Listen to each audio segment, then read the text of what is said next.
아내를 모자로 착각한 남자라는 책이 있습니다. 제가 지난 주간에 서점을 찾았다가 제목이 너무 재미있어서 이 책을 구입해서 읽게 됐는데요. 올리버 섹스라는 가장 영향력 있는 신경학자고 또 저술가로 알려진 분의 역작이라고 합니다. 이 책 앞부분에 인용된 니체의 질문이 있습니다. 무척 공감되는 그런 질문이었는데, 우리 인간은 병 없이 살아갈 수 없을까? 니체가 던진 질문을 올리버 섹스의 책에 인용한 것입니다. 우리 인간은 병 없이는 살아갈 수 없을까? 여러분, 이 물음에 대한 답은 우리 모두가 알고 있습니다. 죽는 날까지 우리는 이런 문제로부터 누구도 자유로울 수는 없습니다. 중국 우한에서 시작된 이 코로나 바이러스, 코로나19라고 명명됩니다만, 저는 오늘 좀 혼용해서 쓰겠습니다만은, 이 코로나 바이러스의 공포가 걱정스럽습니다. 도를 넘어선 것 같아요. 여러분, 전염병이 무서운 건 제가 이해가 되겠는데, 그 병을 지나치게 크게 보고 사람들 마음의 모든 것을 무너뜨려 버리는 그 전염병이 주는 공포가 제겐 더 무섭게 느껴졌습니다. 물론 충분히 이해할 만한 일입니다. 전파 속도가 너무 빠르니까요. 그렇지만 가만히 생각해 보면 그렇게 위험한 건 아닙니다. 바이러스의 위력은 전파력과 치사율을 함께 봐야 한다고 합니다. 세계보건기구가 발표한 코로나 바이러스 감염증 환자 한 사람이 전파할 수 있는 사람의 수는 1.4명에서 2.5명 정도로 추정합니다. 메르스가 0.4에서 0.9명이었습니다. 그보다는 좀 높죠. 그러나 2003년에 대유행했던 사스의 2명이나 5명보다는 낮은 수준입니다. 다만 이 신종 코로나의 감염은 일상 접촉에서도 전파되고 옮겨진다는 게 좀 부담이죠. 여러분, 전파력만큼 고려되어야 될 게 치사율인데요. 잠정적인 이 코로나19의 치사율은 2% 정도입니다. 여러분, 이것도 중국 내에 관리가 전혀 안 된 환자들, 치료받지 못해 방치된 환자들, 이런 사람들 수치가 다 여기 들어간 겁니다. 이게 배제되면 훨씬 떨어집니다. 사스의 치사율이 10%였고 우리가 몇 년 전에 선교가 중단되고 했던 이 메르스의 치사율은 무려 35%를 넘었습니다. 비교가 되죠. 코로나19는 그렇게 무서운 병이 아닙니다. 감염병이기 때문에 내가 안 걸리더라도 누구에겐가 전염되고 전파될 수 있습니다. 또 기저질환이나 고령자들에게는 좋지 않은 경우가 될 수 있죠. 그러나 충분히 주의하면 지나친 공포에 떨 이유가 전혀 없습니다. 제가 목회 연구 기간에 이걸 보면 너무 화가 났어. 또 이해도 잘 안 되고 책도 찾아보고 정보들도 뒤적였습니다만은, 여러분, 우리의 반응이 너무 지나치다는 게 제 생각이었습니다. 판단이고. 그러던 중에 지난주에 중앙일보에 어떤 전문가의 견해가 실렸습니다. 코로나 바이러스는 알려진 것만큼 심각한 병이 아니라는 전문가의 얘기였습니다. 제 생각이 아니라 방지환이라는 중앙감염병원 운영센터장이라는 분입니다. 이분은 이 코로나19 TF팀의 팀장이고 지금 환자 28명을 확진자들을 관찰하고 돌보고 투약한 사람입니다. 그분은 확진자들 대부분이 아주 건강 상태가 좋고, 여러분 들으셨죠? 몇 사람이 그저 몸살 증세를 보이고 있을 뿐이다, 그런 얘기를 하면서 결론적으로 어떤 얘기를 했느냐 하면은 너무 두려워할 필요가 없다라는 겁니다. 그래서 제가 좀 더 마음에 힘을 얻었는데 그 다음 날인가요? 대통령까지 거들었습니다. 지난 화요일로 기억을 하는데 우리나라에서는 아직까지는 신종 코로나는 중증 질환이 아닙니다. 치사율도 높지 않고 우리나라의 방역망 의료 체계는 잘 작동되고 있다. 그런 내용이었습니다. 여러분, 전문가들의 얘기를 종합해 보면 이 코로나19의 치사율은 독감보다 약간 높습니다. 독감으로 2018년 한 해 죽은 사람이 2,900명입니다. 어제 확인한 통계청 자료예요. 미국은 6,000명이 넘고요. 대한민국의 환자 수는 확진자가 28명, 사망 제로, 완치 8명. 그렇습니다. 중증 환자도 없고 사망자도 없습니다. 중국의 다른 곳에서 한두 곳에 있었습니다만 중국 사람이죠. 오늘 아침에 프랑스에서 일어난 일도 역시 우한 사람이었습니다. 여러분, 저는 이 상황을 축소하거나 왜곡하자는 게 아닙니다. 중국 통계만 보고 떨면 안 됩니다. 중국, 일본 다 문제가 있습니다. 초기 대응이 부실했고 정보를 숨기고 병실도 제대로 없고 치료제도 없고 체계도 엉망이고 올림픽 때문에 두려워서 아베 정권이 여객선을 자꾸 감추고 그게 병을 키운 결과입니다. 그래서 이런 여러 가지 중국의 엄청난 통계는 그들의 의료 상황과 우리가 맞물려서 이해돼야 하는 겁니다. 여러분, 제대로 알면 우린 조심하면 되고 두려움에서 벗어날 수 있습니다. 동물의 뼈 한 조각만 알고도 제가 이 얘기 한번 했죠. 그 동물이 어떤 종에 속하는 동물인지 또 살았을 때의 습성과 모습을 알 정도로 동물의 정통한 동물학 교수가 있었습니다. 그 제자들이 스승님을 좀 놀라게 하려고 스승님이 주무시는 방에 막 뿔과 굽이 달린 기괴한 동물의 옷을 입고 들어가서 와! 했습니다. 교수가 졸다가 눈을 뚝 떠서 인형을 뒤집어서 학생을 보더니만 아무 일도 없었다는 듯이 다시 잠을 잤습니다. 다음날 실망한 학생들이 물었습니다. 교수님, 왜 놀라지 않았느냐고. 내가 그 동물을 봤더니만 뿔이 있고 발굽이 있더군. 그건 초식동물이라는 얘기지. 초식동물이 나를 해칠 리가 있겠어? 그래서 나는 편안하게 잠을 잤지. 제 설교의 내용입니다. 여러분, 그냥 그대로 보자는 겁니다.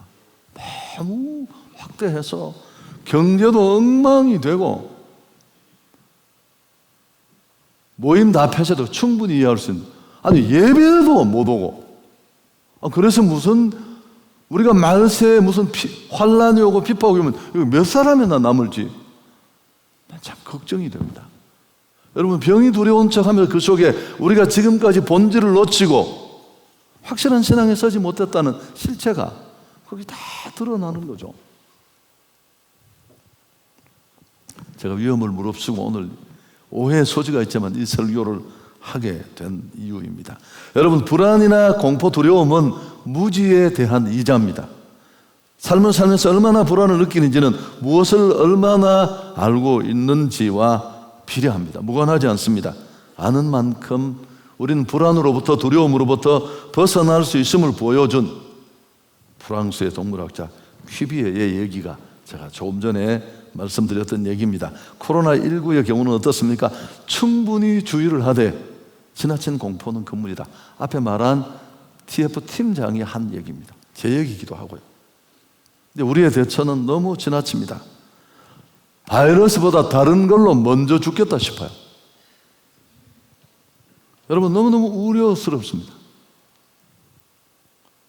경제 위축, 공연 취소, 증시 폭락, 다 이해할 수 있습니다. 예배를 드리러 나오지 못한다면 환란을 어떻게 견디겠습니까? 떨다 죽을 수 있습니다. 여러분, 소중한 것들, 더 가치 있는 것들을 우리는 잃어버릴 수 있습니다. 냉동열차에 갇힌 사람의 얘기를 또 한번 해볼까요? 어떤 사람이 우연히 냉동열차 칸에 갇히게 되었습니다. 그는 그 속에서 문이 닫혔다는 것을 알고 살려달라고 계속해서 문을 두드렸습니다. 아무도 그 소리를 듣지 못했고 여러 가지 방법으로 탈출을 시도했지만 그의 노력은 다 헛사가 되었습니다. 그는 스스로 나는 여기서 빠져나갈 수 없다는 것을 알고 열차의 한편 구석으로 와서 다음과 같은 유언을 섰습니다. 내 몸은 얼고 있다. 나는 오래 살지 못할 것이다. 나는 곧 죽을 것이다.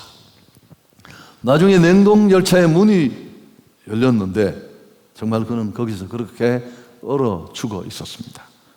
여러분, 놀라운 사실은 뭘까요? 냉동 열차는 벌써 한 달 전부터 냉동 시설을 멈추고 있었고 전혀 냉동기는 가동되지 않았습니다. 좀 열차가 아니니까 선선했겠죠. 그 속에는 호흡할 산소도 충분했습니다. 결국 그를 죽인 건 냉기 때문이 아니라 나는 냉동실에 갇혀서 얼어 죽는다는 공포감이 그를 죽인 겁니다. 여러분, 두려움과 공포는 모든 것들을 다 죽여버릴 수 있습니다. 경제도 관계도 비전도 좌초시킬 수 있습니다. 지나친 두려움은 여기서 끝나는 게 아니고 신앙도 흔들어 버립니다. 여러분, 성경에 두려워하지 말라는 말이 몇 번 나올까요? 366번이 나와요.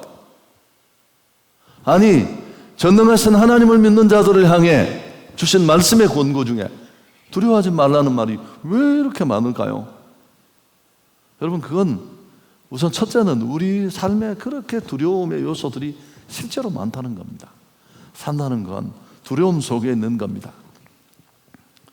그래서 한두 가지가 아니죠. 실직, 실패, 건강, 노후, 전쟁, 지진, 가질 수 너무너무 많고 다양합니다.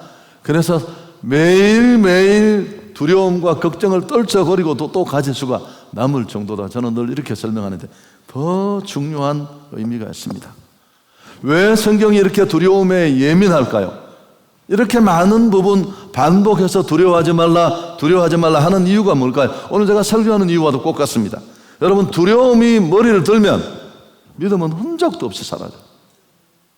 기름과 물처럼 이 둘은 절대 함께할 수 없어요. 블레셋과 이스라엘 사이에 전투가 벌어졌습니다.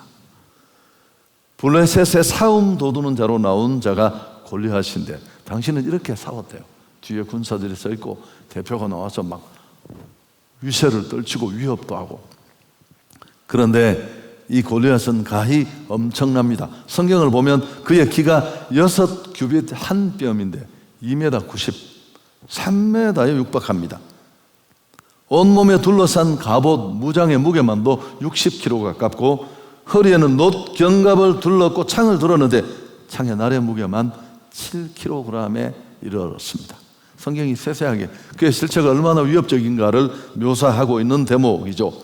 이렇게 중무장을 하고 오는 멀때만한 자가 나와서는 나하고 상대할 자가 있으면 나와보라고 엘라 골짜기가 온통 쩌렁쩌렁 울리도록 허세를 떨며 이스라엘을 위협하고 있었습니다. 여러분, 이 블레셋과 골리앗의 위협 앞에 이스라엘은 어떻게 됐습니까? 혼비백산, 사울 왕을 비롯한 온 군대가 극심한 공포에 사로잡혔습니다. 자, 11절이 오늘 그 상황을 그리고 있는데요. 같이 한번 읽겠습니다. 사울과 온 이스라엘이 블레셋 사람의 이 말을 듣고 놀라 크게 두려워했다. 여러분, 이 놀라서 크게 두려워했다는 말을 주목할 필요가 있습니다. 이 놀라라는 단어는 파괴되다, 부서지다, 이런 의미를 가지고 있습니다. 극단의 공포심을 말하는 표현입니다. 그 다음에 두려워하다는 이 단어가 더 무섭습니다. 이 극단의 공포심의 강력한 힘에 의해서 정신이 완전히 압도되어서 분별력을 잃어버린 상태를 이 단어가 표현하고 있습니다. 골리앗의 그 어마어마한 키, 중무장, 이런 것들을 보고 질린 거죠, 아예. 그래서 그들 안에 많은 것들이 다 무너졌습니다. 몸도 신앙도. 골리앗은 40일을 이렇게 큰 소리치며 이스라엘의 길을 죽이고 있었고 온 이스라엘은 엘라 골짜기에 코를 박고 벌벌벌벌 주눅이 들어서 떨고 있었습니다. 여러분, 이 무시무시한 공포 앞에 여호와 신앙은 흔적도 없어요. 하나님을 위해 싸우는 군대가 코를 박고 다 죽었다고. 왜 성경이 360번 넘게 두려워하지 말라. 문제 속에 살아가는 우리를 위로하는 말씀이기도 하지만, 야, 떨면, 쓸데없는 공포에 지나치게 잡히면 신앙은 끝나는 거야. 그런 경고와도 같습니다. 자, 이 동일한 공포와 도전 앞에 어린 소년이었지만 믿음의 사람 다윗이 어떻게 대처했는가를 오늘 우리는 배울 필요가 있습니다. 모든 사람이 두려웠지만 다윗은 당당했습니다. 26절에 다윗이 이 광경을 보고 뭐라고 했습니까? 같이 한번 읽겠습니다. 이 할례받지 않은 블레셋 사람이 누구이기에 살아계신 하나님의 군대를 모욕하느냐. 다윗은 주눅이 들거나 두려움의 포로가 되지 않았습니다. 골리앗의 큰 키를 계산 안 한 게 아니에요. 그의 중무장을 그가 수치가 딸려서 오판한 게 절대 아닙니다. 잘 알고 있었습니다. 그러나 그는 더 크신 하나님을 알고 있었고 하나님의 손에 생명이 있다는 것을 그는 잘 알고 있었습니다. 그래서 오히려 사울을 향해 이렇게 선포합니다. 32절에 그로 말미암아 사람이 낙담하지 말 것이야. 참 오늘 드리고 싶은 말씀. 여러분, 키를 재는 것까지는 좋아요. 장무게, 날무게를 계산하고 환산하는 것까지도 얼마든지 좋습니다. 믿음의 계산이 빠진다면 그 계산은 의미가 없죠. D.L. 무디가 말했습니다. 신앙이 없는 사람은 그의 적을 헤아린다. 그러나 성도는 하나님만을 바라본다. 살다 보면 골리앗을 많이 만납니다. 어느 날 건강검진을 우연히 받으러 갔는데 최근에 이 가까이 한 분이 그렇다는 얘기를 들었습니다. 목회자 중에 몇 달 전에 받았는데 뒤늦게 전화가 와서 우리가 잘못 받는 것 같다. 상황이 너무 많이 지나갔다고. 여러분, 그럴 수 있지 않습니까? 문제없던데 힘들게 일궈놓은 사업이 일순간에 추락하고 탕탕탕 불확실한 미래까지 우리에게는 골리앗일 수 있습니다. 만일 우리는 그 상황 앞에 한 걸음도 나가지 못하고 주저앉아 쩔쩔매고 절망할 때가 있는데, 그러나 그렇게만 있어서는 안 됩니다. 패배하면 주저앉아만 있으면 간증도 영광도 모두 잃어버리게 될 테니까요. 여러분, 골리앗을 넘어뜨리려면 먼저 마음에 골리앗이 무너져야 합니다. 그 지나친 두려움이라는 이 적이 먼저 물러가야 할 줄 믿습니다. 두려움이 놓고 하면 믿음이 문을 열어주면 됩니다. 골리앗과 싸웠던 다윗은 살아계신 하나님을 믿었습니다. 살아계신 하나님을 믿는 사람은 어떤 경우에도 죽음을 맞더라도 낙심하지 않습니다. 32절 다시 보십시오. 그로 말미암아 사람이 낙담하지 말 것이야. 오늘 드리고 싶은 말씀입니다. 여러분, 코로나는 그냥 코로나예요. 지나갈 겁니다. 너무 여기 계신 분들은 좀 아니 뭐 다른 거 다 쓸데없는 모임을 자제하고 또 접촉을 피하고 다 이해할 수 있습니다. 아니 예배를 드리지 못한다는 게 그게 말이 되겠습니까?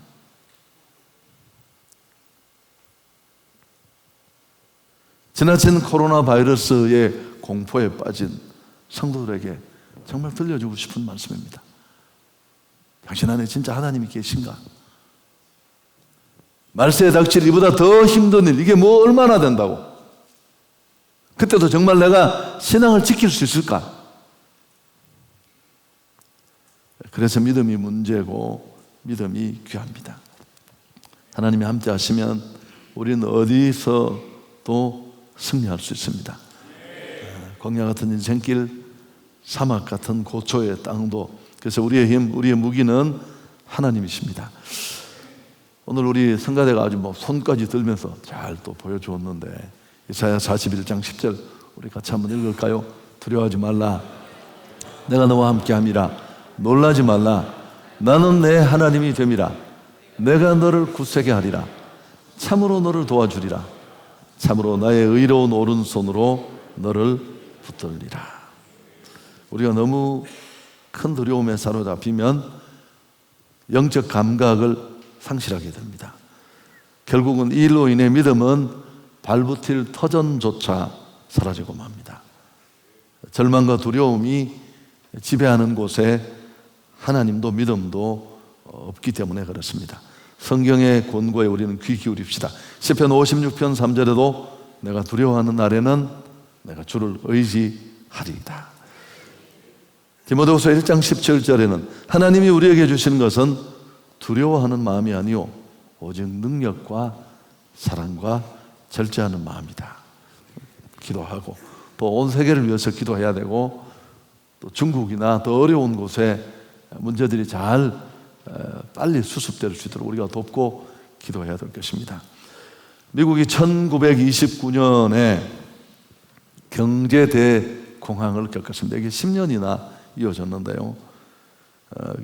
뉴욕 월가의 주식 거래소에서 주식이 폭락하면서 이 경제 공황은 시작이 됐습니다. 아주 전형적인 세계 공황으로 이어졌는데 1933년 말까지 거의 모든 자본주의 국가들이 여기 다 휘말려 들었고, 여파는 1939년까지 이어졌습니다. 10년 정도. 파급 효과, 지속 기간, 그 극심함의 정도를 봐서 앞에 대자를 붙인 거예요.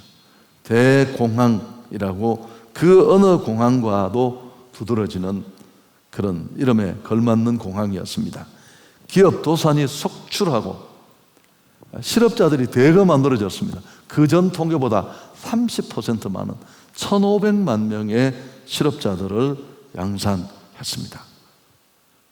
여러분, 이런 대공황 속에 미국 국민들이 벌벌벌 떨면서 미래를 포기하고 모든 것을 내려놓으려고 할 때 루즈벨트 대통령이 취임을 하면서 취임사에서 국민에게 불어넣었던 유명한 스피치가 있습니다. 우리 같이 한번 읽었으면 좋겠는데요. 우리가 정말 두려워해야 할 것은 두려움 그 자체뿐입니다. 이 두려움을 빼고서는 두려워해야 할 것이 아무것도 없습니다. 여러분, 우리가 정말 두려워해야 될 것은 두려움 그 자체입니다. 왜? 거긴 하나님이 계실 수가 없어요. 그 떨리는 곳에는. 현실은 냉혹하게 보되 공포는 건물입니다. 여러분, 조심은 하되 두려워하지 맙시다. 신앙이 흔들릴 만큼, 아니 우리가 당당하게 순교자로는 못 죽더라도 얼마나 많은 상황들과 부딪히면서 여기까지 왔는데, 너무 떠는 사람 장갑 벗고 악수하면 떨지 마시라고. 지난해 독감으로도 2,900명이 죽었다니까요. 여러분, 우리는 니체의 그 푸념처럼 병으로부터 완전히 자유할 수 없습니다. 죄의 결과이기도 하고요. 자, 그럼 어떻게 해야 될까요? 내가 설교하면서 조심하려고 오늘 좀 살살 안정된 마음으로 오해 없이 하자고 했는데, 원래 저의 그런 기도는 잘 응답이 되지 않습니다. 여러분, 외침인데요. 조심하되 두려워하지 맙시다. 주의를 하되 공포에도 빠지지 맙시다. 청결과 위생 필요합니다. 그리고 필요 없는 외출은 삼가해야 되겠죠. 안 모이던 동창 50명을 전국에서 모아서 그럴 필요 없지 않나요? 여러분, 그러나 예배를 빠진다면 좀 이상하지 않으세요, 그건? 어느 어촌 마을의 얘기입니다. 어부들이 바다에 나갔다가 풍랑을 만나 몇 명이 죽었습니다. 한 청년의 아버지도 죽었고, 장례가 끝나고 난 다음에 며칠 지난 다음 그 아들이, 죽은 아버지 아들이 바다에 나가려고 하자 주위 사람들이 다 뜯어말립니다. 아니 너 왜 이러느냐고. 청년이 정색을 하고 걱정하는 동네 사람들에게 이렇게 말했습니다. 당신 아버지는 어디서 죽었느냐고. 침대에서 죽었다고. 그럼 오늘 밤 침대에서 왜 자느냐고. 대답을 못하니까 내가 바다에 나가지 못해야 될 이유가 없지 않느냐고. 못 알아들으시겠다고요? 기도하십시오. 좋으신 하나님께 영광을 돌리겠습니다.